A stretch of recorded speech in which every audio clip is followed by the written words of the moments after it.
Hi everyone and welcome to One Six Figure Focus, and you're very welcome to episode number 8 of Visions, where every single episode I sit down with a different collector and discuss the past, the present and the future of their collecting journey. And before I bring on today's special guest, I'm going to first of all, and before I actually tell you who he is and who he is and what he's about, I'm going to tell you what he's not. Number 1, he is not Russian. Number 2, his name is not Julio. His name is Joao. Joao. He's from Portugal. He's living in China. He goes by a few different names: Joao, Big Breda, or formerly Third Party Reviews. But right now, his YouTube and Instagram is called Big Breda. I think I got most of those details right. You did. Finally, I made to the visions, and what a great introduction. Thank you so much. I just wanted to make sure that, because I think Dante thinks your name is Julio, so I have to set him straight, you know what I mean? He knows my name, but he just like to pick on me with Julio. That's the sign of in Ireland we say it's the sign of a good friend when you make fun of each other. It's a sign of a good friend. So sounds like Dante's a good friend then. Yeah, it is. Actually, was because of him that I started live streaming. I had my channel, I did my reviews, but I never wanted much to show and to have my face in front of a camera and live streaming and so on. And for me, it's very confusing. And then they told me several times, come on my stream. I always said, no, I will not go. One time I went, actually the first time I went on Collecting Weekly. Maybe you know Collecting Weekly? Yeah. Because for me, I don't know if you agree, it's one of the oldest channels about collecting. Yep. One of the channels that have more content. Mm-hmm. And I think they should be recognized more in the community. 100%. Because they do a lot of stuff. I know you've been in a couple of the OFAC shows, right? Yeah. Because I listen them because they do upload to Spotify. I listened it on the podcast, and there was 1 or 2 or 3 episodes. Shane is here with them. It's great because you are all in the same time zone, right? Yeah. What happened was, I think I reached out to Zach from Collecting Weekly when I was starting the YouTube channel, and he was really, really nice. Responded to my message on Instagram and just gave me solid, really, really good, practical, solid advice. Simple things like, don't try to do too much too fast. Just try to be consistent and choose how many videos you want to put out every week and just stick to it and things like that. And he also put me in contact with Ian and Pete from OFAC and said, look, they're the same time zone. Maybe they'll let you come on a stream. And the guys, Ian and Pete, have been great. I was on their stream a few times, and they're just really, really nice guys. They're hilarious as well, and they swear a lot, so that's always funny, So yeah, that was down to Zach. And of course, with Collecting Weekly, obviously the work that Zach and John have done with the In-Art Queen Studio Gandalf, amazing. That's legendary, you know what I mean? They just, I think a lot of people, when they don't get what they want, they just take to Facebook and Keyboard Warrior and Toxic and whinge, but they actually took practical steps, voiced their opinions, and just said, look, this is what we want, and put together the petition. So yeah, major hats off. That was amazing the way that they did that. No doubt. The work they did was amazing. Yeah, they definitely need more recognition. So if any of the 10 people watching right now haven't subscribed to Collecting Weekly, I highly doubt that now, to be honest. But if there's anyone out there, definitely go over and give them a sub and check them out. But I'm sure you know them already. They're legends. Right, so we're going to just quickly address some of the chats, and then we'll start off with the past of your collecting journey and how it all started. So naturally, we have Bob Dylan, Bring on the Breda. He is here. T. Ria is always here as well. Very, very consistent, just like Bob Dylan. Really appreciate that. Having a good day. Hope you're having a good day too. Figurassic Park, definitely another very consistent person to chat, and a consistent, how do I put this? What do I say? A consistent collector in the chat, but they're a streamer. They're always present. They're omnipresent in the collecting community and streams, and very much appreciated. Also, I say it every time. Have you seen this person's photography on Instagram, Joel? I did. I already did. I think I already follow him on Instagram. Yeah, very, very good stuff. I think was from your recommendation in one of the Visions show. Oh, good stuff. Good stuff. So the word's getting out. I first saw him on Leal's channel on Figure Facts Friday. Some of the creative photography he puts in is just amazing. Hi guys, subscribed when I heard Joao was going to be on. I'll take that. Nice Pablo. One. Thanks, Pablo. Ryan, evening, gentlemen. Evening, Ryan. Ryan from UK, right? Yeah, big Dark Knight. Dark Knight collector. Yeah, big Batman fan. I remember him because he's very active on Scavengers. 100%. Yeah, same. That's actually how I first kind of came across Ryan. Alright, yeah. We never really spoke, but yeah, he, very, very active in the 6-scale Scavengers community. And I can see your shirt. Yeah, It's exactly. A Scavengers shirt. Yeah. Dope. I think I bought like 4 of their shirts, like, because I actually really like the 6-scale Scavengers, and I like their t-shirts as well. I love their show. It's a pity they stopped with that, because it was a weekly show and it was entertaining and very informative. I really like their show. They're very easy to listen to. They came across very well. Apparently, they're doing an episode in the next few weeks. I heard it on, I think, did one of the admins put it up on 6-scale Scavengers or something like that? But yeah, that's the rumor. So Ben is here. Good afternoon, 6-scale brothers and sisters. If you haven't followed Attention Seeking Geek on YouTube, definitely check him out. I love this cosplay as the Inquisitor. Yeah, he does the most amazing cosplays, like the Doctor Strange. He makes them all himself, like Doctor Strange was like WandaVision. It was amazing. He has a Stranger Things one now. I think it's Billy, the character Billy. Oh, I need to check that. It's literally just went up on Instagram. It's very good. Blair Dad Life. Good morning, gentlemen. Good morning to you. Hello. Good morning. What it do, crew? Sugar Shane and Big Breda. I've been called worse. T-Ria is here as well. Hi. Good stuff. Or sorry, not T-Ria. Ty. Sorry, T-Ria was there earlier on. It's Ty on Common Flex. Hey, gentlemen. How are you, Commander Green? Another staple. Thanks for being here. Big Breda is a fantastic member of the community. Provides info about production, especially third parties. 100%. You've got a few fans here. More than a few, I'd say. No, it's only one. It's Bob Dylan. It's my super fan. Figurassic Park collecting weekly is rated R. Oh, definitely. OFAC is definitely rated and R. After Dark. Have you ever watched After Dark? After Dark is. I think I've seen it once, maybe very late or something. But After Dark is rated R for sure. It's not PG-13, so no.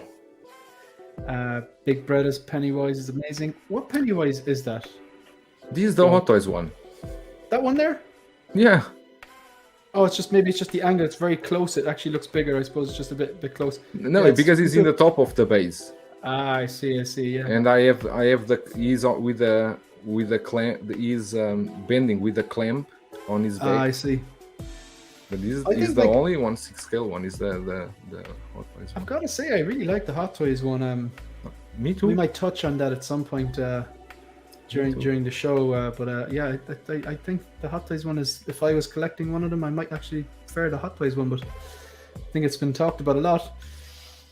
Love these videos. Thank you, William Owens. I appreciate you being here so regularly as well. Hey, Figurassic Park, not much else going on.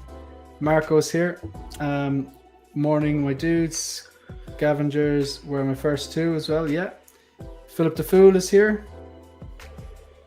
Breda watches my videos. That made my day. Good stuff. I think a lot of people, of course, a lot more people watch Ben's video than he actually gives himself credit for. Definitely. It means you also need to know that not everyone that watches the videos will comment. Sometimes it's not because we don't want to comment. Sometimes even we forgot, or sometimes we are busy with something and we are seeing the video. But I watch the Attention Seeking Geek YouTube channel. Yeah, I'm subscribed to it. I subscribed to him already. Good stuff. And if anyone in the chat isn't, they should be subbed as well. So right, so obviously the point of this is, every single episode is a different collector, and we delve into the past, the present, and the future of their collecting journey. So we're just going to start off with the past. So again, you can take this in any direction you want to, Joao, but maybe just a few scaffold points. As in, like, I think a story I always find it interesting is like how a collector started in the 1/6 scale game. Were you collecting something before? What was your first 1/6 scale? Was it like a third party? Was it a Hot Toys? Who did you buy it from? Particularly if it's a Hot Toys, like, how did you feel about those prices? Because, like, even back in the day, $200 is still $200. It's a lot of money. So take us back to the start of your collecting journey. Like, how did it all begin? Do you still have that figure? When did you get it? What was it? Go okay, for it. it's like this. I was collecting 1/12 scale.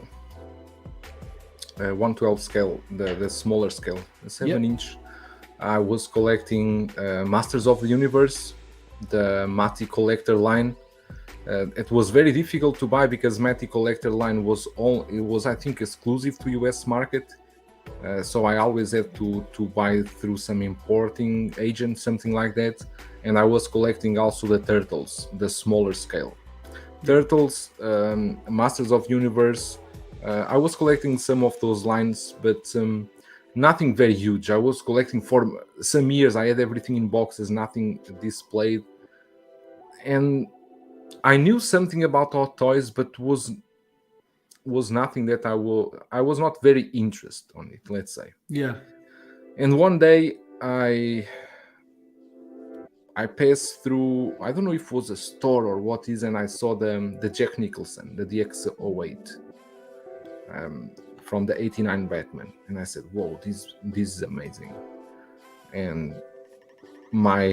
my edition started in that moment.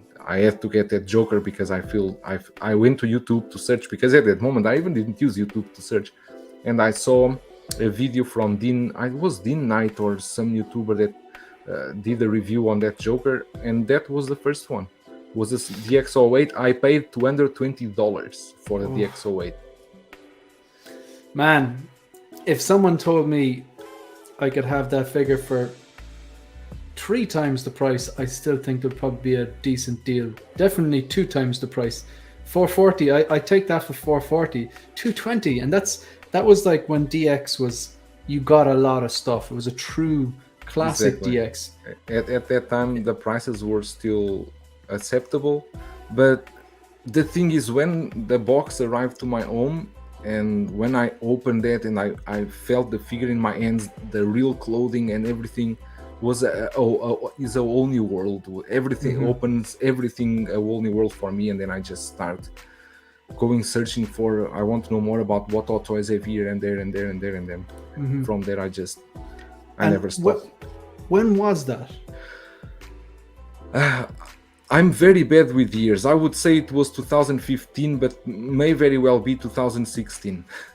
Yeah. So if you've been collecting for that long, like you've definitely seen like a lot of changes in the collecting community, a lot of changes in prices, a lot of changes in production, because that's yeah. So and at that stage you would have been living in China, correct? Yeah, I was already in China. So you bought it like in a shop, then a collector store or something? Actually, the DX08 I bought it in Hong Kong. Because during that time and before COVID, I would go to Hong Kong 2 to 3 times per month because it's very near my place. I see. Actually, the DX08 I got it in Hong Kong in a store, in a normal store that you just enter and buy. There was simple as that. So yeah, and you wouldn't have to worry about shipping as well. So $220 was the true cost. It was the price I paid. Yeah. Man, that's and do you still have that figure? You must. I will never sell it. Yeah, I will never sell it. It was the first one I got, and I will never sell it. Because it's funny you say that, because like the 1989 Batman film was the first film I saw when I was about 6. It was the first movie I ever watched that I truly loved, and I got a sense of sustainability off it. What I mean by that is, like, when I was watching, I was like, I kind of looked to my left and my right, and I was like, I'm watching this and I really like it. I was like, but Mammy and Daddy really like it as well. So it's almost like, and it was kind of a dark film. I was thinking, this is a film you can like when you're a kid and like when you're an adult. As much as I was very young, I was like, this is a real like piece of work here, like. And obviously I knew who Batman was from the 1966 Batman, but that Joker I made a video recently. I know reissues is a word that brings up emotions. It's an emotive word, but that's one I would love to see a reissue. Is but you having that, you probably don't want a reissue. Would that be correct, or is that a bad assumption? As for this figure, actually, I wouldn't mind if they reissued, but I have on good authority that they are not going to do, because I think it was confirmed already that Hot Toys already lost the license for the likeness of Jack Nicholson, and the price that he asked for his likeness rights is outrageous. But I wouldn't mind. I wouldn't mind. You know why? Because in all honestly, I don't think if they redo it, they could do much better than what they already did. Yeah, that's fair. Because there was, in that video I made, there was like 5 figures that Hot Toys have previously done that I don't own that I would like them to reissue. It's a real selfish video, just basically so I could pick one up. But that was number 2. And as I was going through the photos, I forgot how bloody good it is. Like, I don't think they could do anything. The head sculpt is fantastic. The tailoring is fantastic. The like there's a bounty of accessories with it. It has exactly everything, and it has 2 coats. Is that correct? He has 2 coats. Yeah, that they really nailed that. That was like a true DX. So that was your first ever Hot Toy. Was my first one, right? That's a pretty. That's like it's hard to think of a better like first Hot Toy that you could possibly get, like, you know. Yeah, I start with that one. Then was the '89 Batman, the X09. Right. After gets was better and better. Then was the DX14, the Mime Joker. Ah, right, yeah. And after that, the Batmobile, the '89. Man, that's a solid lineup, and I don't think did they do anything else from the 1989. They didn't. 89, no. Then they need the 92. They did, yeah. They did returns with the was it a Michael 2-pack? Keaton? They did a 2-pack, and they did also a single Batman. So they did the single, and they did a 2-pack with Bruce Wayne. Is that correct? Exactly. And is that the one where you can get the torn sculpt as well? Did they do that where you have the cowl is torn? You know, at the end of the film, he tears it off. I can't be sure because I don't own the Batman Returns or the 2-pack with Keaton. Yeah, I think in that 2-pack, you have the option to pose him as Batman, and then he has a torn version as well. Maybe I'm imagining that now, but I know at the end of Batman Returns, he tears the thing off, like, which I thought was strange because I thought it was supposed to be protecting him, but maybe not.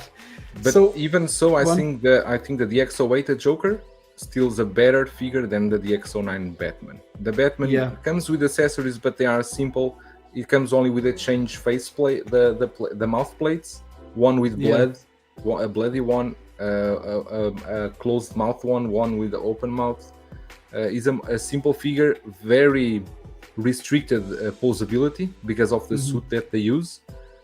Basically, I just have him standing, and I had to change the cape for a Jason shoe cape, the drape cape that falls amazingly. So I have them the 89 Batman DX09. So I have the Joker, the Batman posed with the Batmobile together. That's my display for the 89 Batman. Yeah, I have to say that, like, I'm happy with the display I have, but there's 2 things that, you know, obviously I have no intention of getting module cases, but who knows what the future holds. But the kind of 2 reasons that actually were brought to my attention by Graham of the Jedi Knights Watch, that of get 2 advantages of getting the module cases, and I know that he has had DTOF similar to me in the past, was for the one footprint. You for the footprint that the 5 details take off, if you have a module case there, you'll fit more figures in, you've more display space. But also, I saw what he did with the 89 Batman he picked up. Just the way the 1989 Batman is standing next to the car. I know why he did it as well, but I also know. I just thought that display was one of the nicest 89 Batman displays I've seen. So simple. That's exactly how I have mine, and I think he looks great. And I don't have model cases.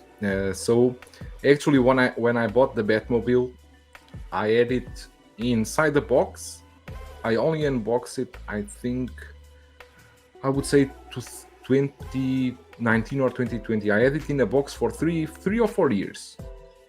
I had it inside the box, and You had it in then the box for 3 or 4 years. yeah, sealed. Shame on It you. was not sealed. It was not sealed because I opened it in the store because I wanted to make sure there was no scratches, because this Batmobile had the problem that many people receive it with scratches, because it comes packed with a clamshell in plastic. Even as the foam, it was easy with shipping to scratch. So I had to take a good one with me.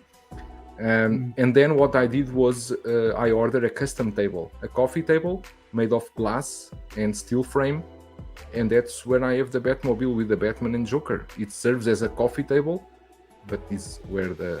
That's a fantastic idea. I've seen similar on Facebook and stuff, but yeah, I think that's a really nice way of displaying it, because you're maximizing the use of space. Everyone needs a coffee table, right?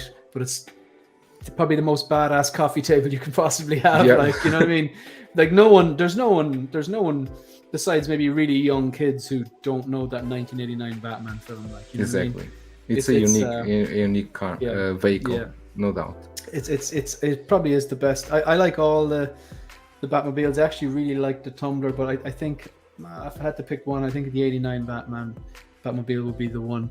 Just want to address a few chats here. If you're just joining us, so obviously we have Joao from Big Breda. If you haven't followed Big Breda on Instagram, it's at Big Breda 81.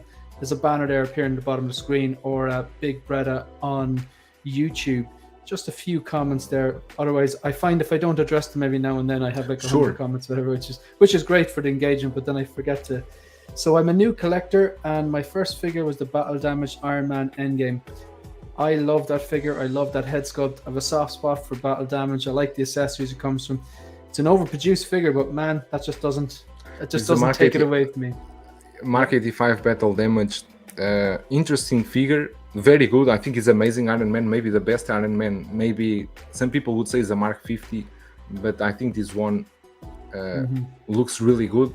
But as you said, overproduced. In China, we are receiving now the 11th batch of 12. Wow. You don't know how many quantity. I have a friend, a local store, that he still have in stock now. He told me yesterday 210 unsold Iron Mans. Yes, Iron Mans. Oh, 210. He already told me he's going to close the store because he's losing too much. He's losing too much money with it. And now he's selling at 230. Man, that's a steal. I actually got mine for 256 from the Devil's Workshop. It's a longer story, maybe for another day. It's an amazing price. 256. How much is he in Sideshow? I don't know, 500. I think it's about. I think it's 456 thereabouts. I'll actually just check that out now. That's a good question. The reason I actually had it, Joao, I had it bought and paid for on Sideshow, and what happened was, because of the Tony Stank, which delayed the clean version, naturally it's $446. Naturally, the Battle Damage version was pushed back, and they couldn't afford the same backlash. So maybe they had to tweak the head sculpt or whatever. I don't know. But because it was delayed so much, I just got onto Sideshow and said, "Yeah, can I cancel this? And because it's been delayed, do I get to keep my N or D?" And they said yes. So I got 446 delivered or refunded, and I just bought it from Toys Wonderland.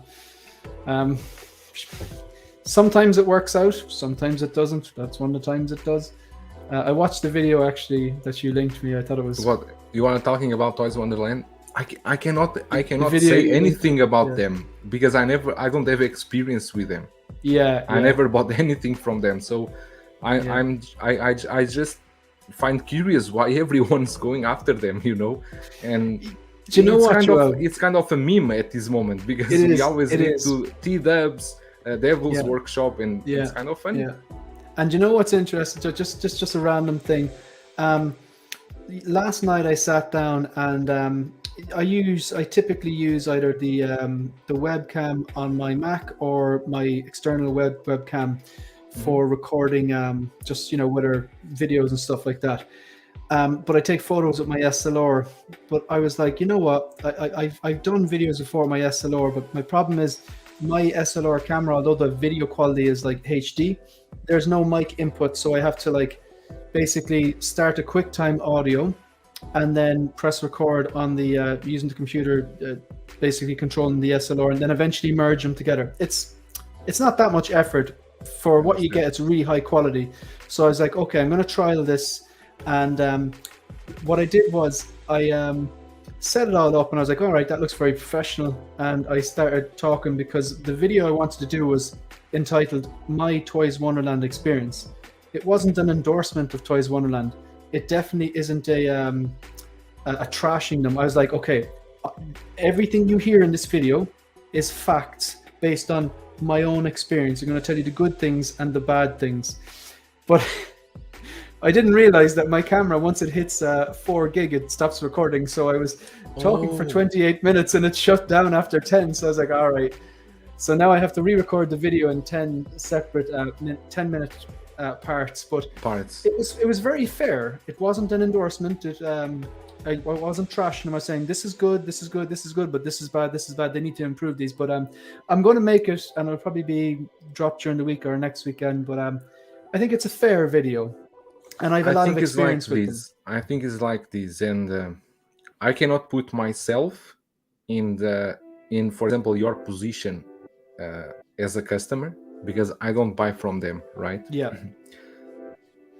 I can put myself in the position of us collectors that are in this side. That it's true that we suffer.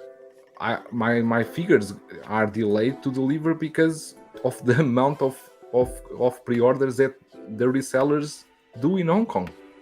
Mm-hmm. Before I would receive figures much faster, but now they catch everything, and then our batches delay.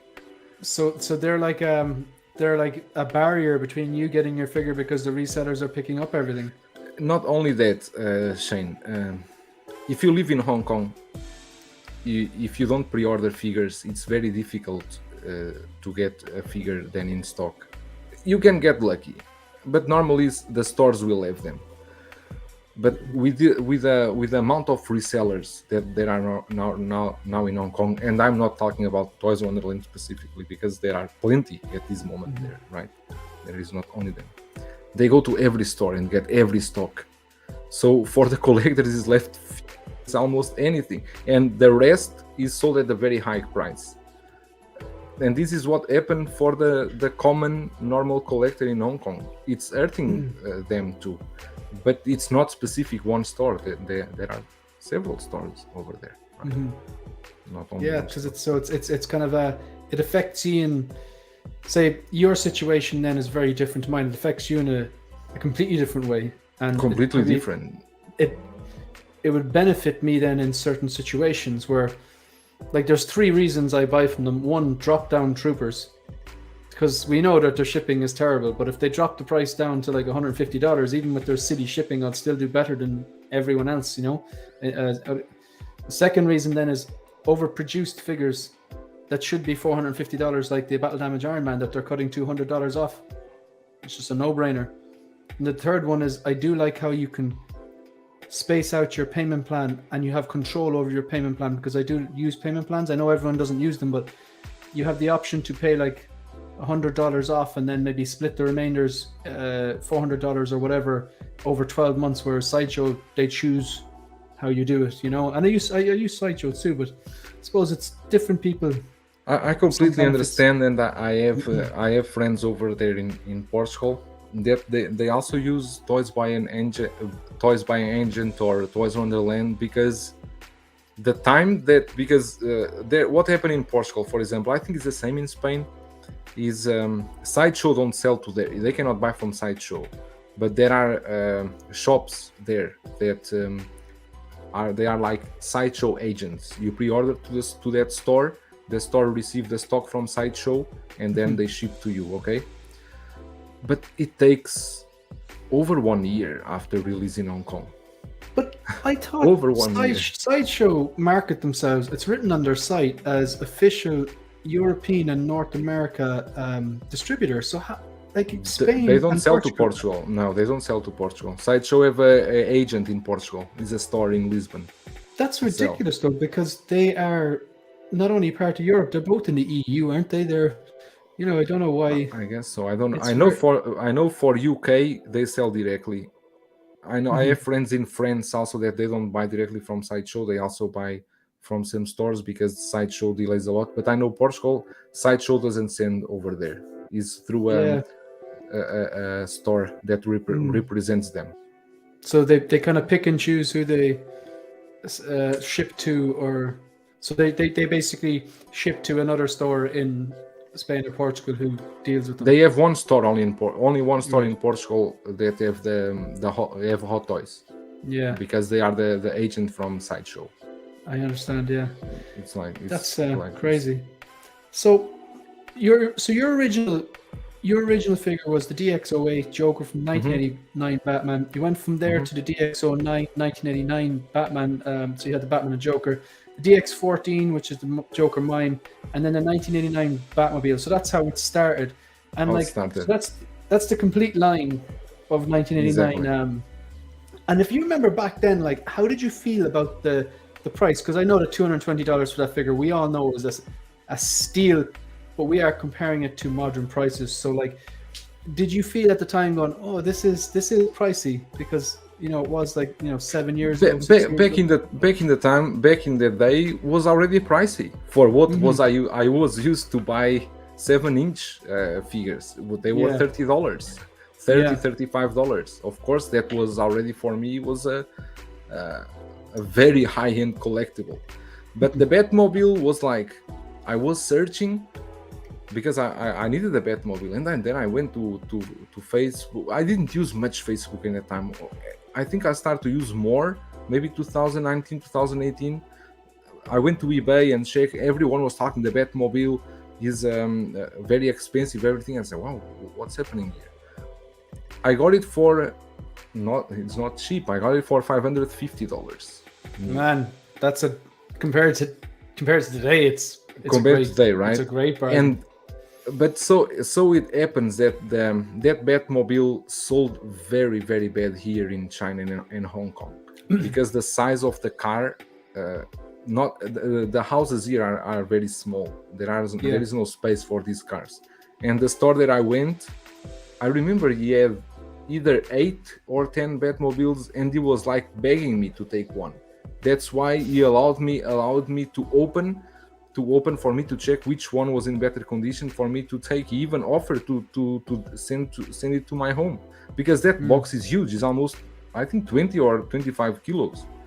Only that thing is huge. The length of the Batmobile is around, I think, is 1.1 meters. The length. What? Yeah, 1.1. It's that long, is it?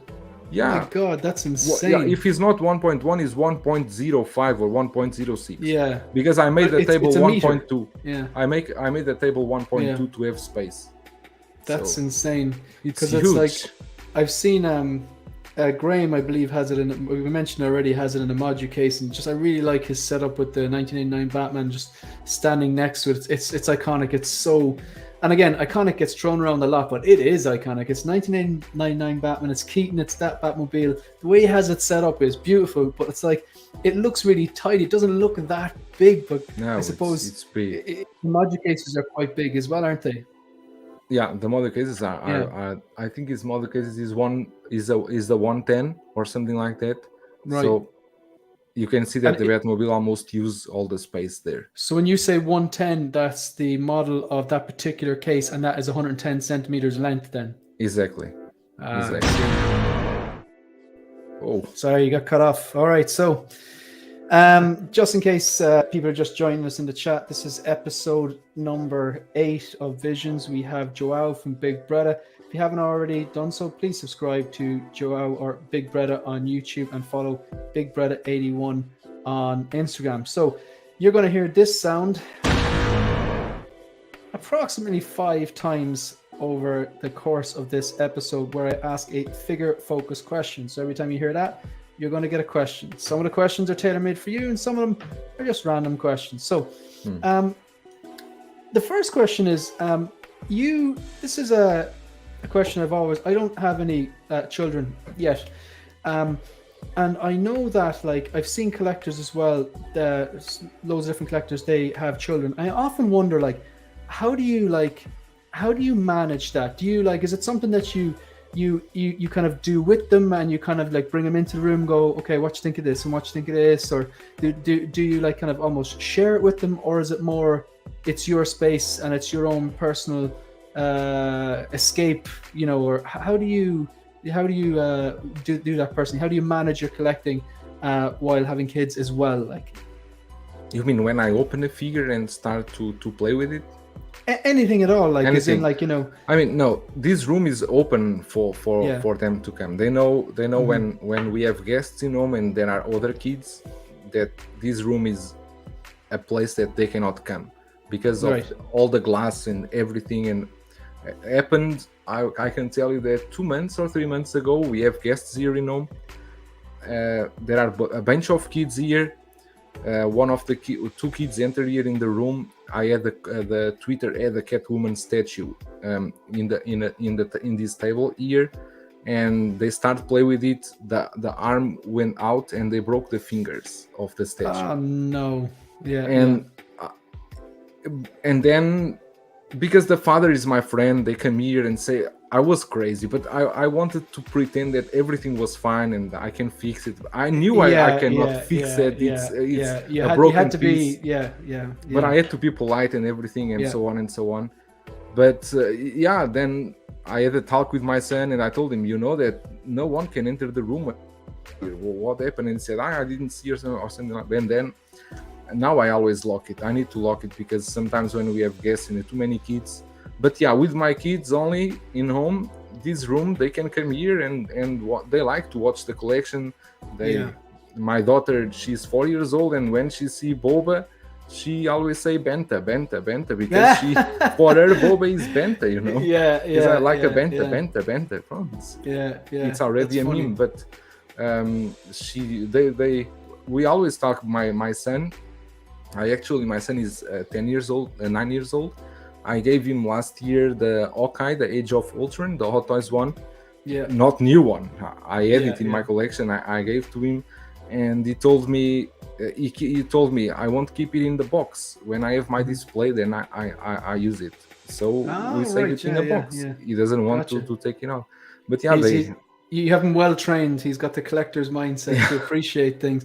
But that's interesting, like, because it's something I always wondering, like, how would I deal with that? So, like, if it's your own kids and they're allowed to kind of come in and like enjoy the collection and have a look but they don't touch. They don't. They respect it. Yeah, you've taught them how to. They don't touch. I get you. I think I'd like that if I had kids. That's the way I would kind of go with things. But I'd be. The way you explained that situation is you're in a situation where you kind of something's happened, it's already done, and you have to be the nice guy. No, it's fine. It's fine. But even though in your head, it's When everyone went home. And then I accessed the problem because the fingers were broken, and actually it was okay to glue. You could glue the fingers, and my wife told me, I think she told me like this. I think you should talk with our friend. You talk with him. You will understand that this is an expensive statue. You talk with him. He knows. But I cannot do that. I will never tell him, hey, your son broke my statue. You need to give me $600. Take the statue with you. I will not do that. I'd be the same. Partly it's my fault. Partly is my my space, and I should think of putting the statue higher or something like that. Partly it's my fault. So I get you. I'd be like that as well. It's like, you know, the kid didn't mean it. The father didn't mean it, but I would still be frustrated. I think it's similar like that. But no, you're a good guy for not putting him under the spot, like, you know. But by the sounds of things, he would have paid it if you'd asked him. But you don't want that awkwardness. You would. I know. Like, but in the end, I talked with the store that got me the statue, and talk here, talk there, and I was lucky, and Twitter had sent me a new arm. So that's amazing. Customer service. I paid $20 or so for that, but it's okay because No Yeah, problem for that. that's I got amazing the arm customer service. replacement. That's It's okay. great to know. So that was the first, basically the first focus question. Thanks for asking that. Yeah, Oh, you're they going to are be all hit in a row? back to back. No, they're not all okay. in a row. I want to keep you on your toes, Joao. You know. No problem. So let's bring them this in. question, this question is a simpler one. This question is a simpler one. It's maybe not as complex as managing children around expensive items. This is quite simple. Do you have anything on pre-order? Like, you've anything on pre-order, and like, would you give us an idea of what kind of things you have pre-order if you do have things on pre-order? Yeah, I do have things on pre-order. I think I have all in my mind. I have Batman Forever and Robin, the two. I have Quill and the Blurg. I have the Mando, the Chrome Mando. I have Ahsoka. I have Luke from the Mandalorian. Yeah. And DeLorean. The Back to the Future Doc from the Martin and Doc from the third movie. Yeah. Oh, the Western ones. The Western ones. Ecto 1. No, Ecto 1. No, Ecto 1 I paid full. That's why I cancelled my... This is the Blitzway Afterlife, yeah? Yes. And then I cancelled by the Nightmare Batman and the Superman and the Cyborg. I canceled these 3 pre-orders to pay the Ecto 1. And does that mean you cancel them with a view to get them in the future, or cancel them going, no, I'm not going to get them? I canceled because I thought they were going out in Q3 or Q4 of this year. Ah, right, I see. Nightmare Batman and Superman, they came much earlier. And now I'm getting them again. Because I thought it was later in the date. So in my mind, that's all I have. That's all I have in. I have Moff Gideon because I haven't received it yet. Yeah, I get you. Good stuff. Good stuff. That's what I think. It's probably Don't ask me for third parties, because third parties I cannot remember how many. Yeah. It's probably a stupid question on my part. It's like, do you have any pre-orders? Every collector's like, yeah, of course we do. So, but I don't have as Alf as most of the collectors, I'm sure, because I don't pre-order everything, and I tell you, every pre-order I have that I receive now, the figures are cheaper when they go to stock. The Luke Snowspeeder. The Moff Gideon, I didn't receive Moff Gideon, now is already cheaper, $45 than what I paid. You know, I've heard you say this in another stream during the week, and it's putting you off pre-ordering, you're saying, because if you do, and then like a few weeks later, it's like $50 cheaper. Yeah, it's kind of, I think a lot of people are in that boat. Before was later, but now is the Moff Gideon is not in my hands, and is already available in stock. $35 or $40 cheaper than what I bought. That's significant savings as well. Just going to address some of these chats for you. Go on. $40 if you multiply by five figures, let's say, is a new figure that you get. 100%, yeah. Right. It's definitely something that like you can't ignore at that kind of price range. William Owens says, I use whoever has the best price. Toys Wonderland sometimes has incredible prices. For example, I got Rescue for $240. Yeah, even with shipping, saved over $100. And you have to, with Toys Wonderland, you do have to use that phrase, even with shipping, because their shipping costs are ridiculous. But even with them, people are still saving. Later I want to ask you a question about the shipping, but you can read the comments first. Yeah, 100%. I blame Keith Lemon for getting me into Hot Toys collecting during the first lockdown.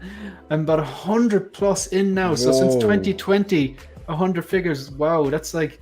That's so 20 years, 50 figures per year. Yeah, basically, like, you know, or even, yeah, that's crazy. Keith Lemon, do you know who Keith Lemon is? I don't know. He's like this, he used to have a show back in the noughties called Bo Selector, where he'd dress up as different celebrities. It was quite funny. But he's an English comedian, basically. Okay. We have That's what Shane said. Bob Dylan. Graham's Batmobile display is stunning at 100%. My daughter helps me unbox. That's nice. Tiny fingers are good for those batteries. Yeah, no doubt. And no, she never wanted to put them in her mouth. He's not Australian, so apparently, unfortunately, there was an incident with those batteries and a kid in Australia, which is why they're not. Apparently, that's why they're not shipping to them anymore. Yeah, I don't understand that though. Like, it's a tragic thing that happened, but like, aren't there tiny things on everything? Like, it doesn't necessarily have to be a toy. There could be tiny little bits and pieces that could come off kitchen equipment. There could be tiny little bits and pieces, you know, off that could come off anything. But yeah, but I think toys they consider toys also for children, something like that. Yeah, I suppose. Yeah, that makes it. Yeah, there's more of a chance that they'll, I don't know, swallow them or whatever. But they're more attracted to play with. Yeah, that's fair. That's fair. Yeah, and the some of those things can come loose, I suppose. But yeah, so my space is off limits to every other kid with my daughter. Same thing. Yeah, so similar there. Hit that like button. Yeah, very much appreciated. Hit the like button, exactly. Sideshow is very strict. The owner of my local comic shop gives me deals, but only does that for people he trusts. If they knew he was selling under MS or P, they would remove him. Okay, good to know. Feezy's figures, yup, of the same rule. My little ones are allowed in the room, but only when I'm there. Yeah, good stuff. That's fair. I'm interested in this kind of stuff. Collecting in general has been a part of my family my whole life. My kids are teenagers, and even if I said they could pose a hot toy, they're probably afraid to break it. Well trained. Breda, your friend's watching now, and he's probably like, dang, I'm sorry. No, they are not. I'm confident. Clone collector. Aaron, how are you? Figurassic Park. Once I found one of my kids inside the Billy case playing with my figures. He must have been very small. You would end up making everything illegal if the threshold was a kid putting it in their mouth. Yeah, to be honest, that's the kind of point I was getting at, but I think Joao has a good point, as in, if they are technically toys, even though I know they're called hot toys, but like, you know, there's a massive difference between a Hasbro Legends or Marvel Legends, Hasbro Legends, and you know, what you have here in the cases here. But yeah, look, kids could be more attracted to them. Maybe that's it. Did you have a question, Joao? Yeah, I was asking you, do you know what is that? For example, Toys Wonderland now, they have the Pennywise at a very low price with free shipping. And I was a bit curious. That free shipping, it can take from 45 to 60 days. Is that sea shipping? I have absolutely no idea, but it sounds like it's not air shipping if it's going that slow. I think it's sea shipping, right? It must be, something like that. They do have options where it's like there's two different DHL. There's one of the DHL options which is like 5 days flat, and then there's a cheaper one which is 3 to 4 working days, which is like, why would you pay for the one that's 5 days, which is more expensive? Right? I don't get it. Maybe it's the insurance. Maybe it is. Yeah, it could be. And then there's like the I think it's like Hong Kong tracked post or something like that, which is usually a lot slower. Speed post, yeah. But it can add up. It can be like from 21 to 40 days or something like that. So I'm not sure, is that the same one you're talking about? Your one seems to be like that. It's a longer time frame. I did use the longer time frame one, the speed post one, before, and it literally did take the 21 working days. It took a bit longer than that, actually. So you're talking like 4 weeks. I did get it. It was tracked. It's just the tracking didn't move for ages, but I did get it. I'm just asking because of your Joker. Because your Joker, you got it for a very low price. Is your Joker with which shipping? Is DHL or is that 60 days? No. The thing is, the 724 is not with shipping. The 724 is the rooted 2-pack, but the shipping, I'm going to have to cross that bridge when I come to it. So they might offer me something ridiculous, like with DHL, or I'm going to go, no, give me the speed post, it's cheaper. But here's the thing, Joel. What was the base price on the rooted 2-pack? Can you remember? I remember roughly what it was. What it was. On my side? Mm-hmm. I think I paid $840. Okay. So like if I got it for $724, even if they charged me $100, you will get it cheaper than me. Well, I'll still get it. I'll still get it cheap. You know, it'll still be worth the while. Like, but so I suppose at that stage, I will have to think about: will I wait, or with a figure like that, which means a lot to me, which is quite high end? I don't think I'll wait with that one. I think I'll happily pay for the better shipping. Now, here's another thing, Joel. The only thing I've pre-ordered in the last few months has been the Batman and Bat Signal from the Batman, the Robert Pattinson movie.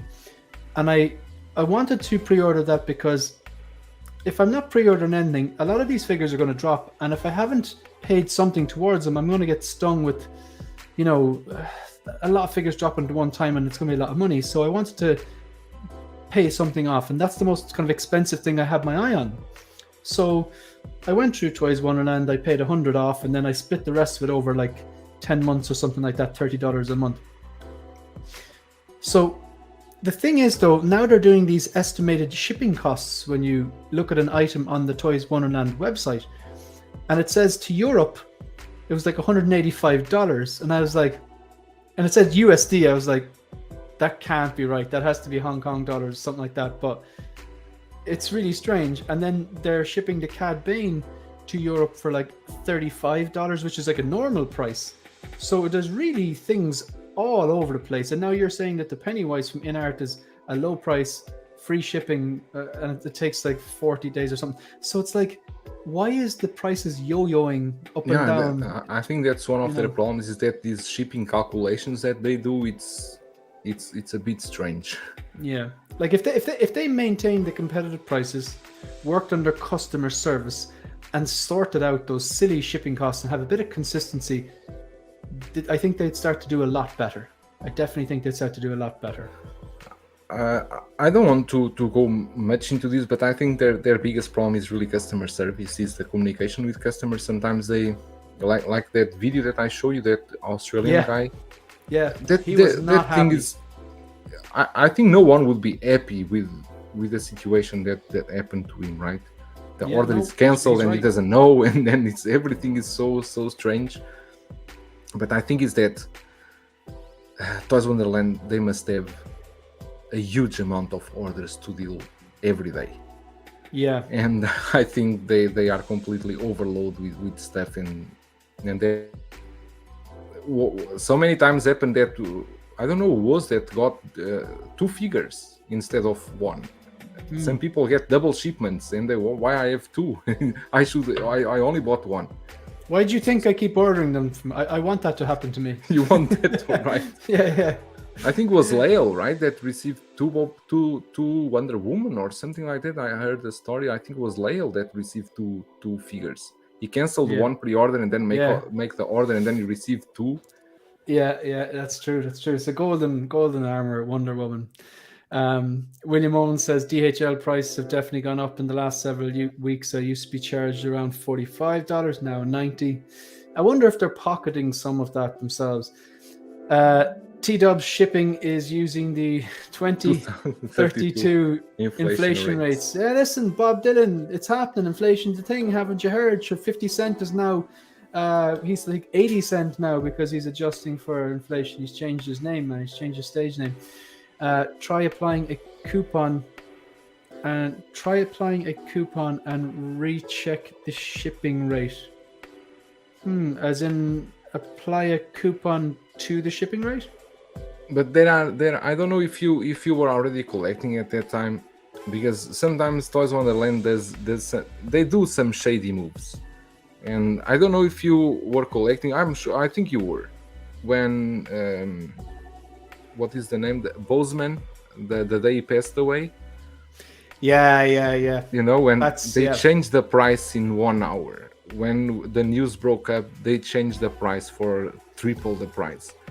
Yeah, that's just insensitive when a lack of empathy. It's insensitive, and I think it's a bit of a shady move, but in some way, it's business, and it's a different. It's like Iron Logan was saying yesterday yesterday. I listened yesterday. He was saying that the Asian mindset is different than the Western mindset. So maybe they thought we can capitalize on this, and people will want we just need to up the price.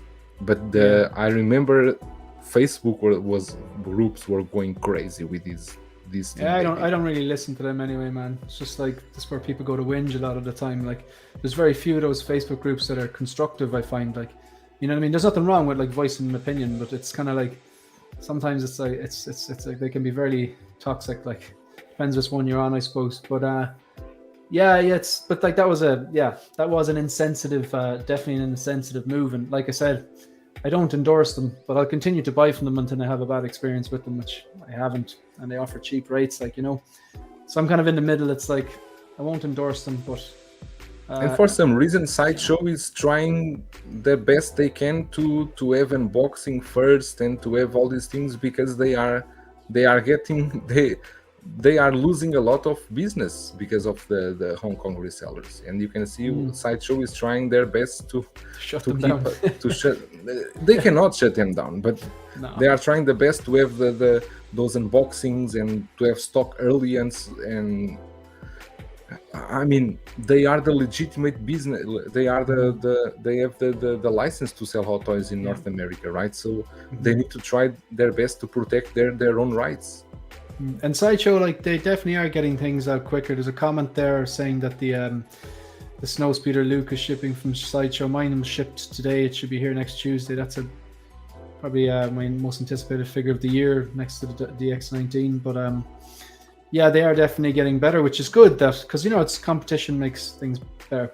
So we're going to move on anyway. So look, I'm going to ask you just a question about. So we've established how it started with your DX08 and 9 and the 1989 Batman and the 1989 Batmobile and the DX14 Mine Joker, and you discussed where you got it and the price, and that's how it started. That was the ignition.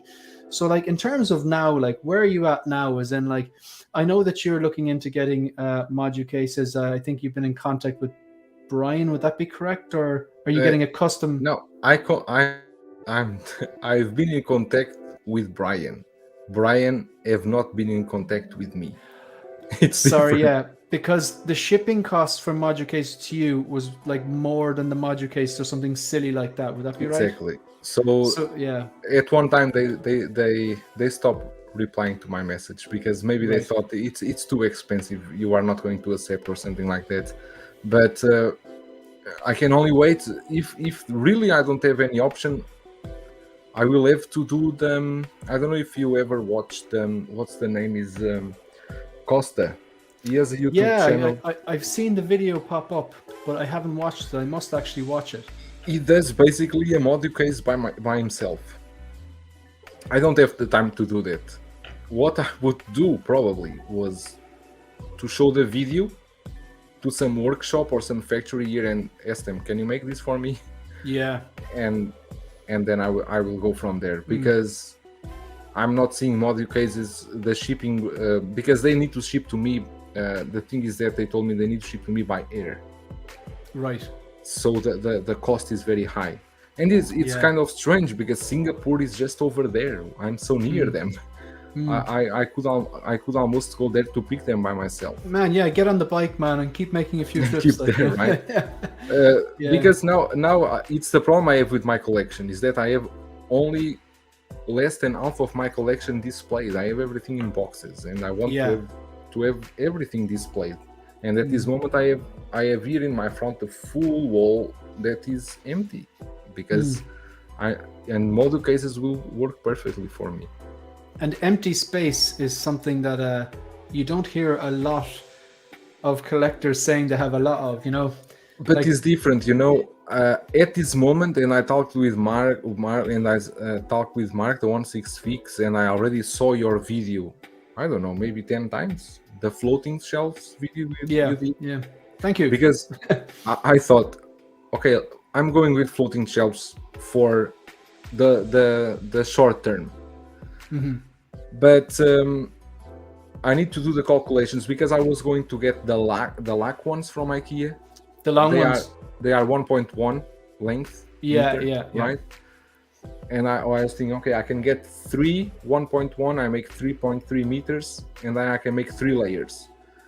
But then there are so many holes I need to do in the wall. Yeah. And then I was thinking, it's worth to do the floating shelves for maybe some months, and then I can, if I can have the cabinets here maybe by the end of the year, maybe it's not worth. Maybe just wait and then just put the cabinets at once, because I just want to get any cabinets and just I want to put something that will look good. So because the one in my back is to be destroyed.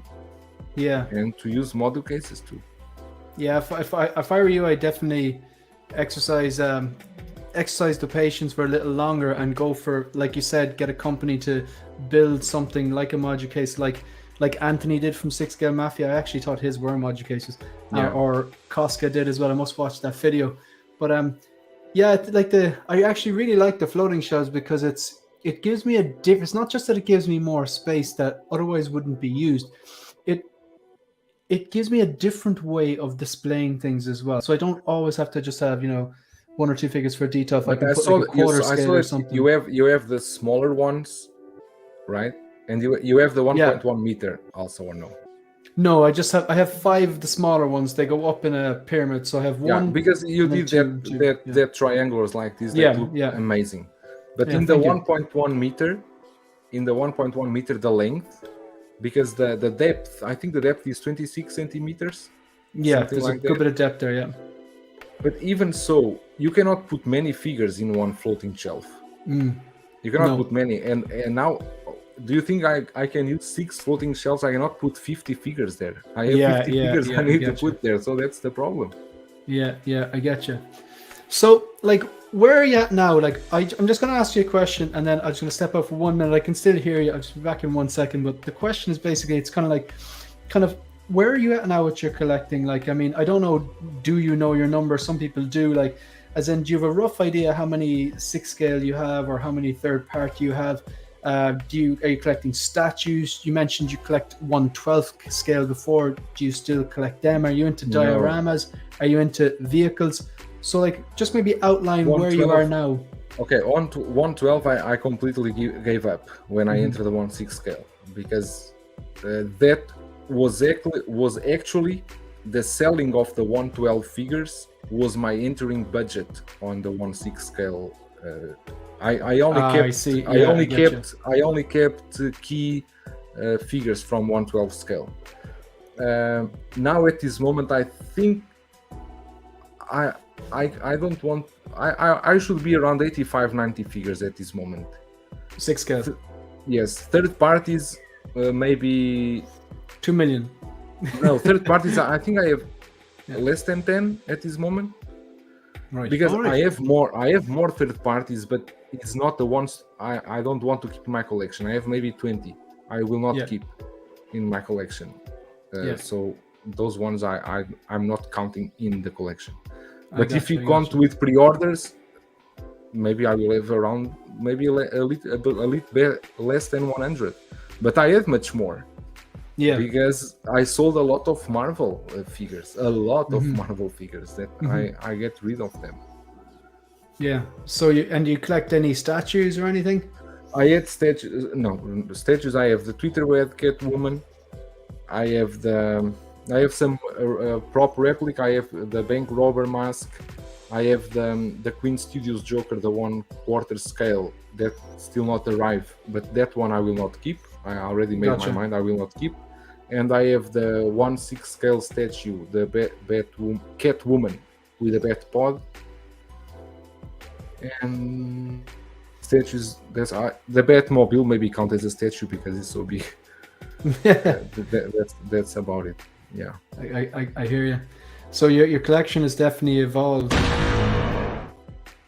Well, okay. So I'm just going to ask you this question. I'm just going to step out for 1 minute and I'll be back. I just want to give you a second to think about this. Right. So obviously, you're a serious 1/6 scale collector or collector in general. You are a content creator. You have your own YouTube and Instagram. Again, if anyone is watching, you haven't clicked that subscribe button for Joao. It's Big Breda on YouTube or at Big Breda 81. Please do so. So what I want to know is, you've seen a lot, and I presume you've mentioned collecting weekly, and I know that you stream with Dante, and I know you subscribe to Ben, and you obviously subscribe to a lot of 1/6 scale content creators. But what I want to know is like, say like to the new YouTubers like myself and people who are just new to the scene, who are just like considering starting a channel or in the early stage of the channel, or maybe just a channel that's actually quite big you haven't found yet. What will make you come back to that channel? What will make you keep watching? What will make you click that subscribe button? I just got to turn off my camera. I'll be back in 1 second, but you can just keep describing. I can still hear you. You want me to tell you what will make a person back to your channel, right? No. What do you look for in a content creator that will make you click the subscribe button? Like, what makes you click the subscribe button? Okay, basically? okay, got it, got it. So yeah, I'll be back in 1 second. Sure, take your time. I think basically it's mostly about honesty. That you can show to your viewers the opinions you have about figures and so on.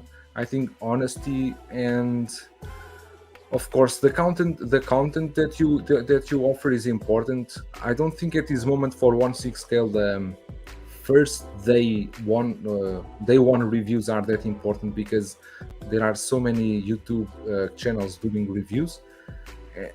In the end, is more about the content you bring, how honest you are, and if the people really connect with you. I think it's all about connection, right? You just need to try to connect with the people, to be honest with them. Again, I think honesty is the most important thing, and that's what makes me subscribe to a channel. I don't care much if the channel, the creator, if we are talking about 1/6 scale, if it's a huge collection they have or a small collection.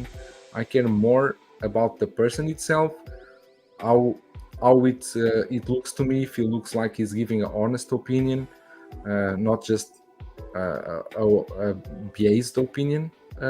I think that's about it. I don't know what more to tell, and maybe I will address the chat here. What do you think? The clone collector T-Dubs does that with waitlisted items. Also, they bump the prices up. They do that with waitlisted items from Sideshow. I'm reading the comments because I finished already answering the question.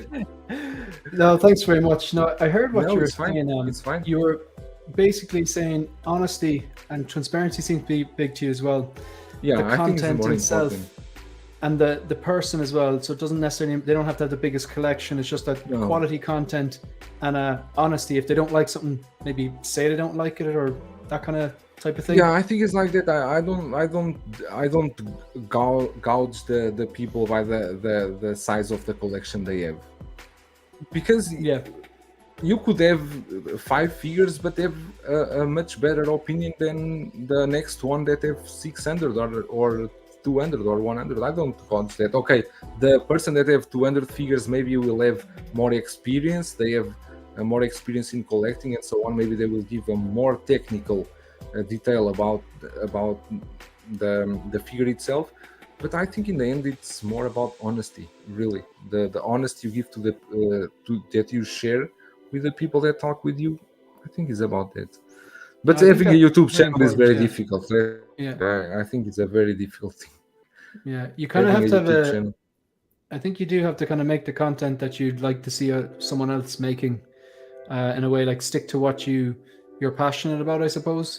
But I get what you mean. Honesty as well. Like even like when I first came on the scene, like I couldn't believe more people weren't using T-Dubs, but obviously people had a lot of bad experiences with them, and that's fair enough. Like, but sometimes I was thinking, don't say that, Shane, because you shouldn't say that. But then it was like I was getting so many deals with them, and I never really had bad experience with them. Why wouldn't I? But I understand my experience is not the same as everyone else's experience, and that's completely understandable. So no, that makes sense. I'd echo those opinions, content and honesty. I'm gonna address some of these chats before I move on. I ordered my Modu cases direct from Moducase back in October 2021. The estimated ship time was late Q2 2022, but it seems like it's been pushed back to early Q4 2022. About a year lead time. Yeah, that's I think if you're committing to getting Modu cases, you really have to buckle down for a 18-month to 2-year wait, basically same as a delayed hot toy, but they'll be worth it when they get there. I think they've also opened a different company. I think they've two another factory to help with it. It's the content and mostly the personality of the content creator. I would agree, and I think Joao agrees as well. Sorry, Shane. While you are reading the comments, I need to take a bit more water. Okay. Yeah, no problem. Yeah, no problem. Thank you. Yeah, work away. Cool.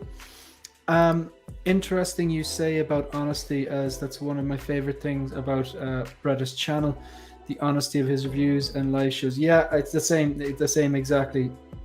He gives his honest opinion. He's kind of true to himself. Late to the party, The Empire Strikes Again. I believe you have tickets to Star Wars Celebration. I think we were messaging during the week there. I got Friday tickets. I didn't get the 4-day. Anyone actually watching right now? Out of 26 people watching right now, anyone going to Star Wars Celebration in London 2023 next year? By the time I got online, the Jedi Pass were sold out, but then again, that was like £800. That wasn't happening anyway. The 4-day were sold out, so I ended up getting a Friday pass, and I will hopefully get a Saturday one as well in the secondary market. That could be a big if. So late to the party. Hey Shane, chat and Big Breda. I agree. Honesty for me is most important. Yeah, if you don't like something, say you don't like something. If you like something, even if everyone hates it, say you like something. If you use a particular sketchy Hong Kong reseller because you get deals there, never had a bad experience, even though a lot of people hate them, just say it. That's funny. By the way, anyone that follows 1/6kit group, the admin Chung Kim passed away. May you rest in peace. I'm not part of that group. I'm unfamiliar with this person, but obviously they were did a lot of work in the collecting community. That's very, very sad. News. Yeah. So are you part of this group?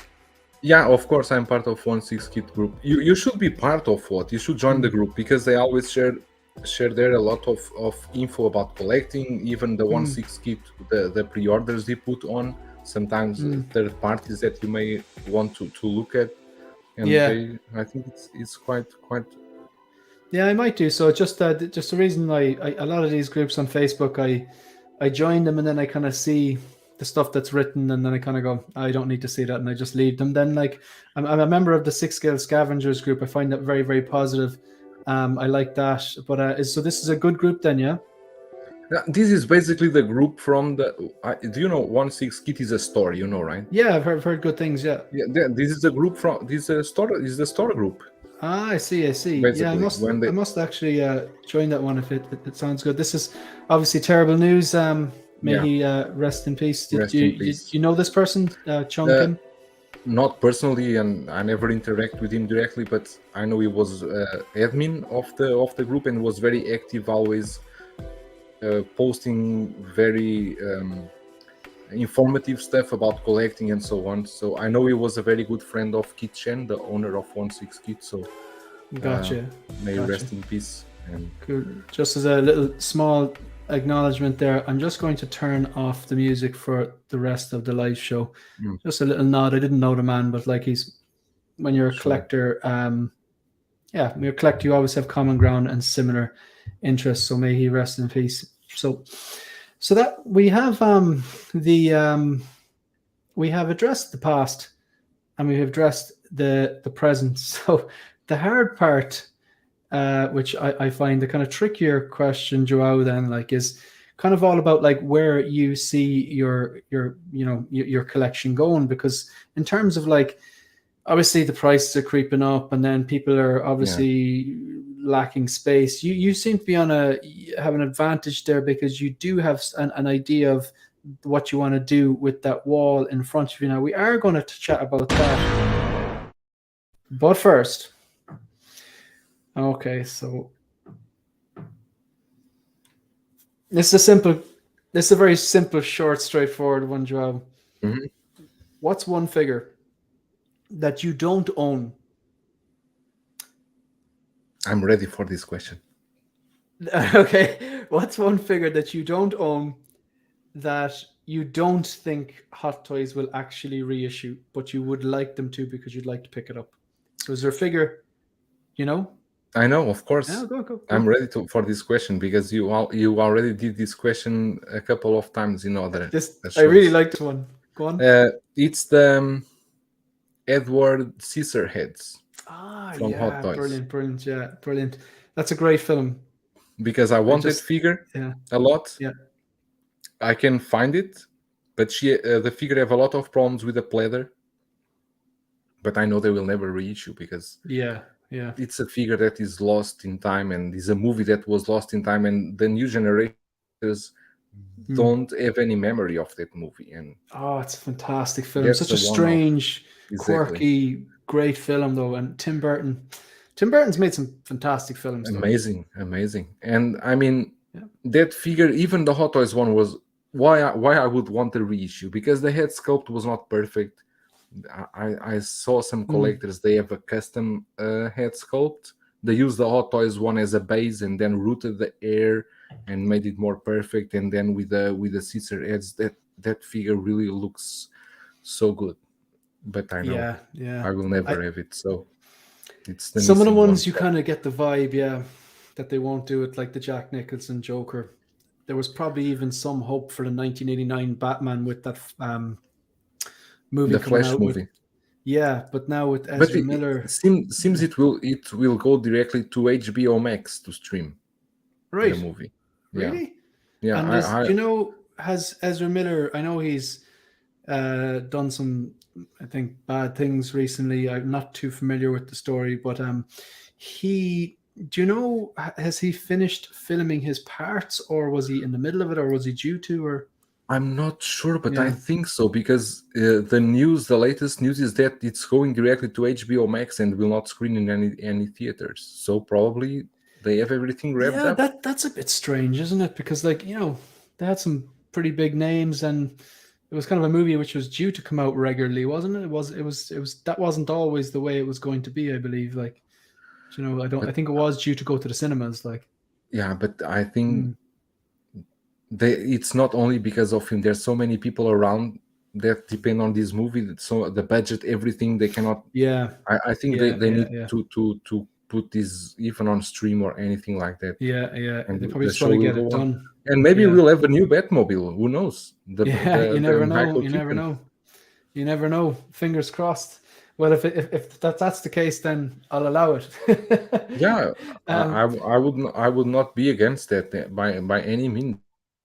With all honestly speaking, this Batmobile, the 89 that I have, is amazing piece, but it's a big piece of plastic, and is yeah. a very a plastic that is very easy to scratch.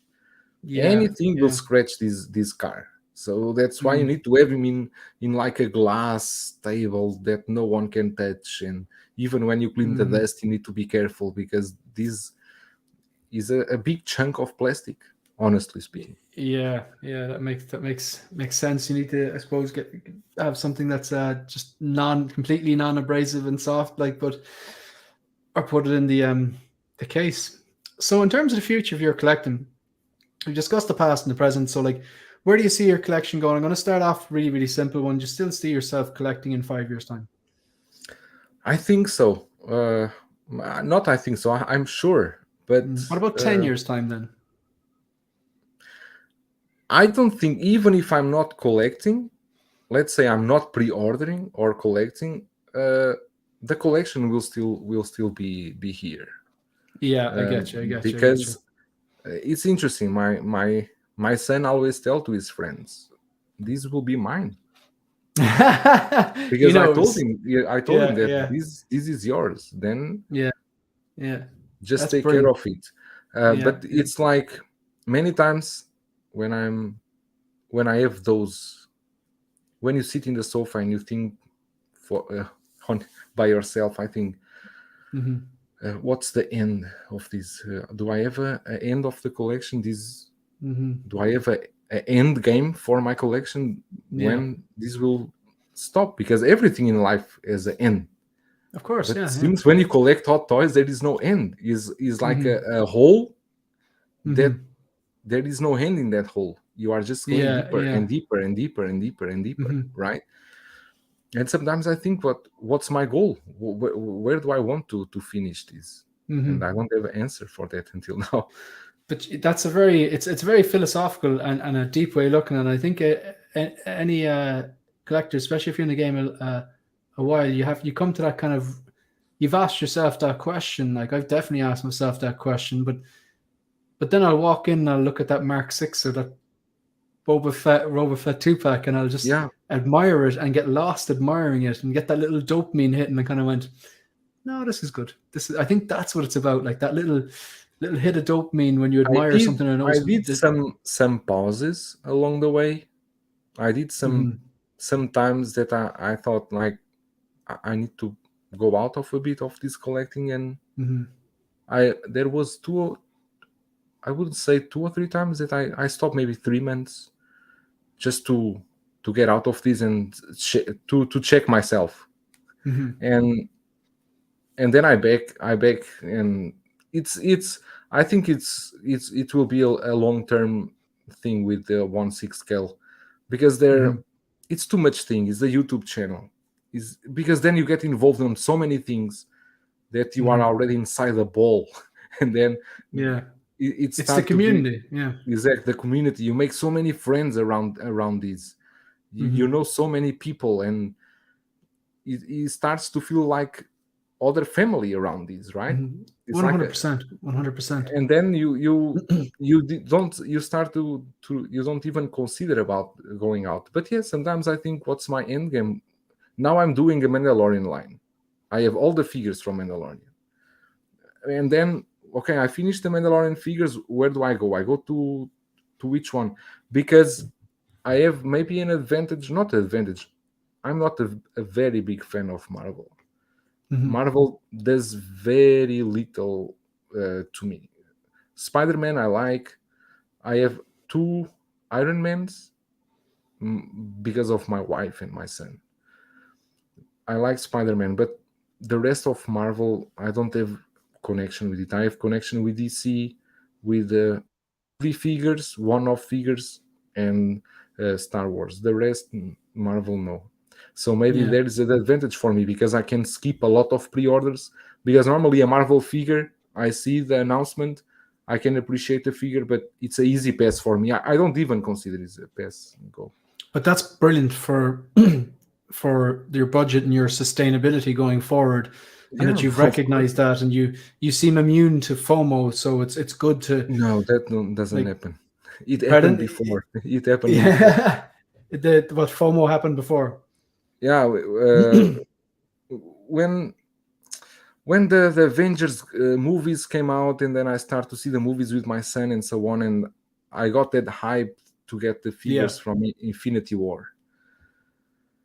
And I had so many figures from Infinity War, but I had that feeling that I look at my display and I don't have any connection with those figures. Zero connection. Why I have this here? I sold everything because Yeah. I didn't have connection with that, and it was a big mistake. And I learned from there, I cannot do this again, because it's easy to get hyped, especially on social media, because everyone is saying this is a dope. At that time, Yeah. Six Yeah. Yeah. Avengers was a Yeah. dope. I know, Yeah. because Yeah. their podcast also make you hyped in the beginning with Brian and Chris. And I was like, this is a dope. They want pre-order and this and that and this, and yeah, it's Yeah. at that time And I remember it's funny. was Like great. I love the 6 scale scavengers, and I really Me like the way, too, me like, too. you came to that realization. Like, and I love the t-shirts, but I do wear the Dopo t-shirts. Ironically, I very rarely.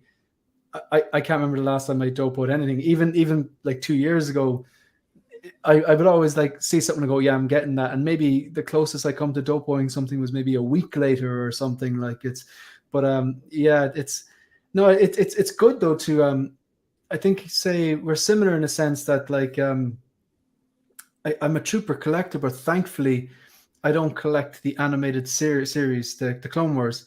I don't So collect it either, the Clone Wars. yeah, and like a lot of them look great and all, like, but that means I don't have to pick up the Ahsoka or the Anakin or any of the loads of But troopers, and they look great. But I agree with it's you. You yeah, can it's appreciate the yeah, figures, you appreciate and you think they look amazing, but you can uh, give a pass on that. I will not. I 100%. Yeah. like it, but I will give a pass on that. I don't need it. Even that Purge trooper, I'm not. It's not It really floating depends. my boat. It's really the, if the yeah, Grand Inquisitor comes, the fifth brother comes, Riva yeah. comes, they will look good all together with a Purge Trooper there. I'll be honest, I won't be getting any of them. None of them.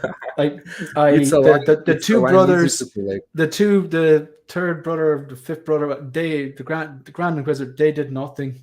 And even Reva, like, you know, I enjoyed her story arc up until maybe episode 5, because it was okay. She was in Order 66 and she was stabbed and, you know, somehow survived. Or maybe she wasn't stabbed, but she saw Anakin. I kind of called that on a podcast, was Ben, the Attention Seeking Geeks podcast. I kind of called that on, but I just felt that Vader should have killed her. And then Completely. There was no need for her to be in the last episode. So, but I just thought it was very. I just thought how the actress herself was treated was disgusting at the very, very start. I don't know. I just thought that was disgraceful by hopefully a small percentage of fans. But no, I definitely gave her the chance. But I just felt that it's a character that I'm never going to go, oh man, I have to get that. That's a dopo. But at the same time, I don't like this. They're very middle of the road. But the Inquisitor, I buy a Reva before I buy the Grand Inquisitor. I think he would look good because he's yeah, I can't do it. Lots of things will look good. Would you buy Fleck? Pardon? Would you buy Fleck? Which Fleck from? Fleck is the is that guy, that kind of animal that drive Obi-Wan and Leia? No, in that car? No chance. No chance. There's only 2 figures I'm interested from that Obi-Wan show, and that's Obi-Wan a version and Vader. of Obi-Wan, and I want that Vader with the split in the helmet. That's basically it. Like, no, I won't be picking. Even like as a trooper collector, I was very underwhelmed by that Purge trooper, to be honest, because they didn't do anything. The least they could have done is pointed out, hey, that Jedi over there is wearing a really big coat, and there's a 10-year-old creeping out from underneath it. You know, they didn't do anything. Feet. Yeah, I just no. It's. I mean, we can just try and enjoy the show as it was. I also felt that the Reva or Reva character was not the best, but anyway, I like the show. I like the show overall. 4 star. I would give it 4 stars out of 5. And he finished quite. I like to finish that battle. But you see, like you were saying, when Obi-Wan and Vader are having that fight, is one of the best fights in Star Wars movies and TV shows. You are constantly being interrupted with scenes of Reva in Tatooine. I don't want to know what she's doing there. I don't care. Yeah. Give me the full scene of their fighting. I don't want to know because I know she will not kill Luke. Yeah. I know she will not exactly. kill Luke. Yeah. I mean, like her story arc. Like, I think a lot of people were bashing her acting in the first and second episode, but I think she had to kind of overact to show the Inquisitors that, you know, I want to get Obi-Wan, I want to kill him, and she was misdirecting him because she just wanted a shot at Vader, and I really. When I came full circle, I really liked that, but I just thought Vader should have ended her because, like you said, there's no point in her going to. I don't understand how her killing Luke would avenge anything. I don't know, because like Vader didn't know he has a son, so how could she know? It's just poor writing, I think. And yeah, I think there was a bit of they missed the mark there, but overall, there was good show and good show. Yeah, I agree with you. If I think for most of us, we are at least expecting a Obi-Wan and the battle damage Vader, something like that. I think we would be happy already with that. Yeah, but they start with a Purge Trooper and let's see from where they go from here. Yeah, maybe I'll change your mind on it, but so where do you see the future then of your collecting going? So you're obviously you basically said you're going to stay collecting. It's kind of like almost. It sounds like it's kind of like a lot of collectors, kind of part of you. It's just a part of your lifestyle and your hobby that you love, and you've already established that. Okay, you've made a few mistakes along the way in terms of like the Avengers. I think.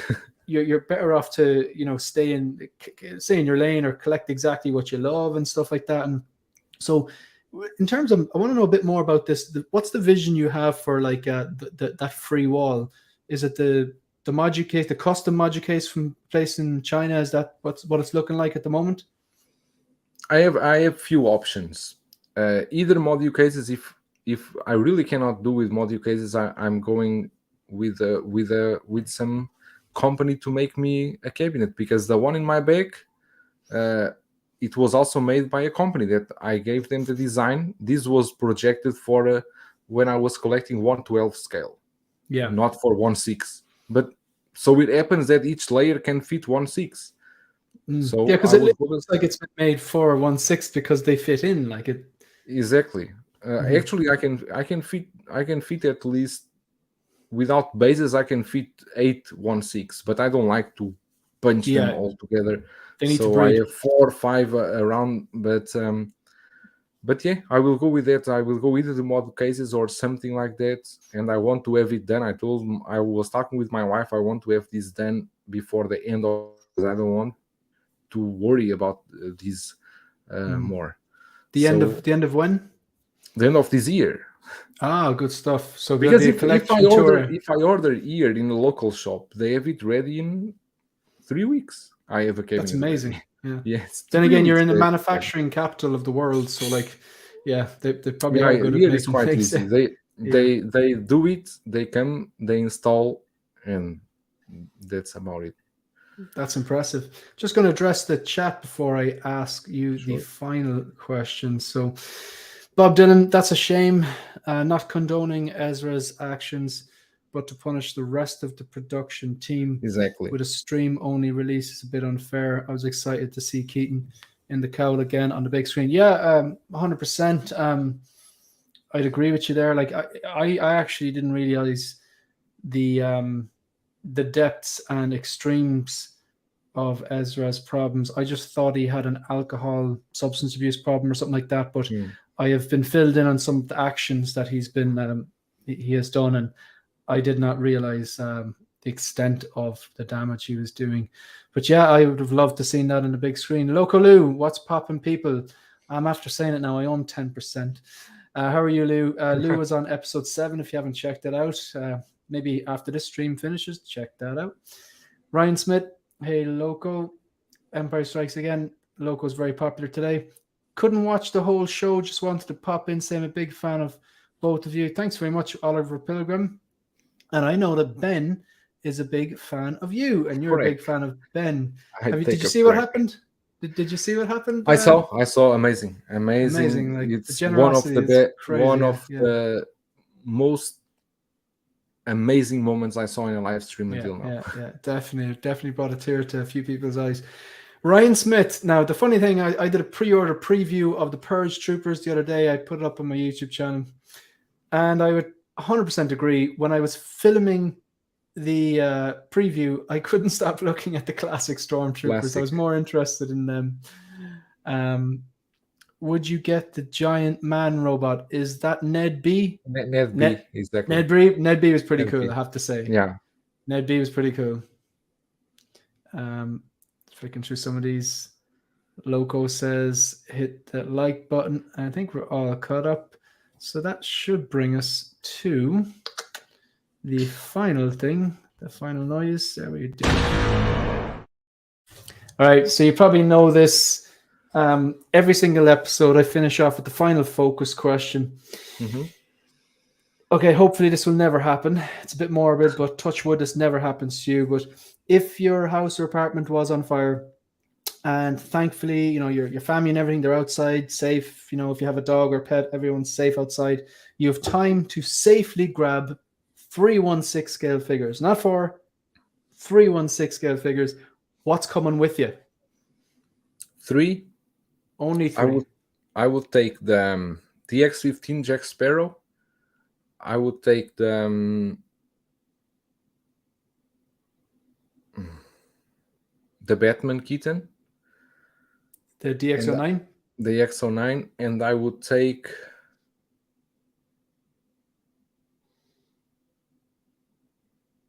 Marty McFly. Marty McFly. So Marty McFly, the DX09, the DX15 are your three fire figures. Joao, thanks very, very much for agreeing No, to do it's this. I really do it was appreciate it. amazing. So It was what's going on amazing. your Thank you channel? so much. No Uh, problem. Not much. I have some reviews coming from a Joker from SSCR Studios, and I will have my weekly stream, the 1/6 scale news on Thursdays night evening 9:45 p.m. EST. That's about it. I'm doing a pause now in panels live streams because now the work is catching up again.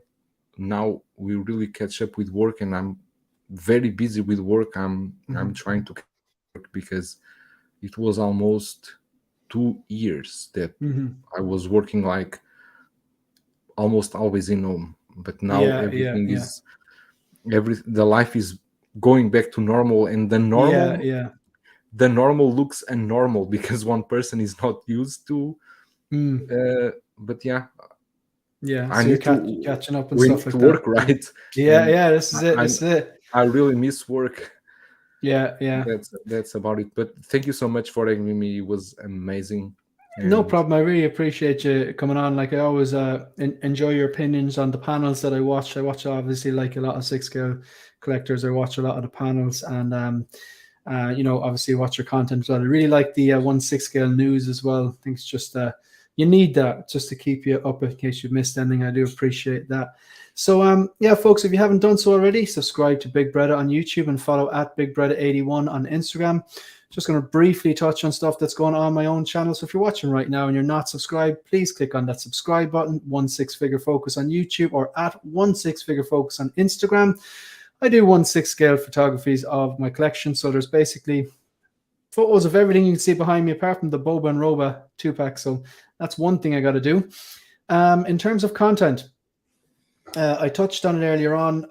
I'm going to make a video, and it's going to be called my experience with Toys Wonderland. I think it's a video that needs to be made. It's not an endorsement of Toys Wonderland, and it's not me trashing them. It's me giving a very, very objective review of the experiences, positive and negative, pros and cons that I have with them. It'll be one take, talking at the camera type of monologue video, and that'll be up during the week. In terms of live streams, now there is a few. I am going to be busy for the next few days. Really quickly, just want to touch on these.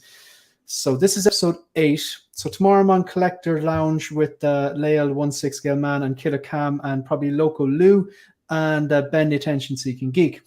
Monday the 4th July, Ben the Attention Seeking Geek is going to be on episode number 9 of Visions. Graham the Jedi Night's Watch is episode number 10. He'll be on July 6th, which is Wednesday, I believe. And oh yeah, I'm doing episode number 5 of The Focus, and that would be me, Dan Andre from SSR, Marco, and Iron Logan. That will be on Tuesday. And the title of that is my wish list. So what we're going to go through is figures that we have our eye on, that we probably will pre-order, but we haven't yet actually clicked that button. And that's one that the crowd can interact with as well. I'm just going to finish up on this. Shameless plug. This is some of the data analysis from my channel. Half out of all the watch time I have, it comes from 50% comes from people who are not subscribed, 50% comes from people who are subscribed. So folks, all I want you to do is click that subscribe button. It really does help me grow the channel. And click that bell notification icon. Every time I drop a new video, you'll get a notification. It is appreciated and it's free. Really quickly going to flick through some of these. Loving the show. Thank you for the stream. No, thank you for interacting and being here. Wonderful stream. Lots of genuine moments here. Hard-hitting journalism. Journalism. That was a journalism, but I do appreciate the compliment, even if it's kind of a joke. I can't tell Bob Dylan with you, but massively appreciate Bob Dylan and all he does for the community. If I have a question about 6 scale, in fairness, if I don't know it, the answer, I will ask Bob, and chances are he will know the answer. Great show. Thank you very much. Thanks, gents. Interesting and always thumbs up, people. I do appreciate that. UK Sit. Empire Strikes Back. I second that, Ryan. These shows fantastic. Really appreciate that. Basically, I really don't have to do anything. I just have to ask a few questions. Past, present, future. It's the guests that make the show Another Sterling show. Sterling, that's hilarious. Oh no, it's going to be a 5-hour video. It won't be a 5-hour video. It's approximately a half an hour, that Toys Wonderland video. But it's going to be a balanced, objective account of my positive and negative experiences with them. I'm not going to bash them. That's too easy and that's not fair. And I'm also not going to endorse them. I'm just going to tell you what's good and what's bad. Is there anything else you want to add, Joel? No, I was actually want to say if you want to get a lot of views, you just do a video bashing Toys Wonderland. I think that's I think you know, that's Joel, then I won't be being honest and transparent, and then you'll exactly. unsubscribe from me, man. You know, honesty is important exactly. to people.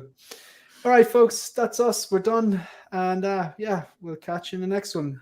Good luck. Have a great weekend, everyone.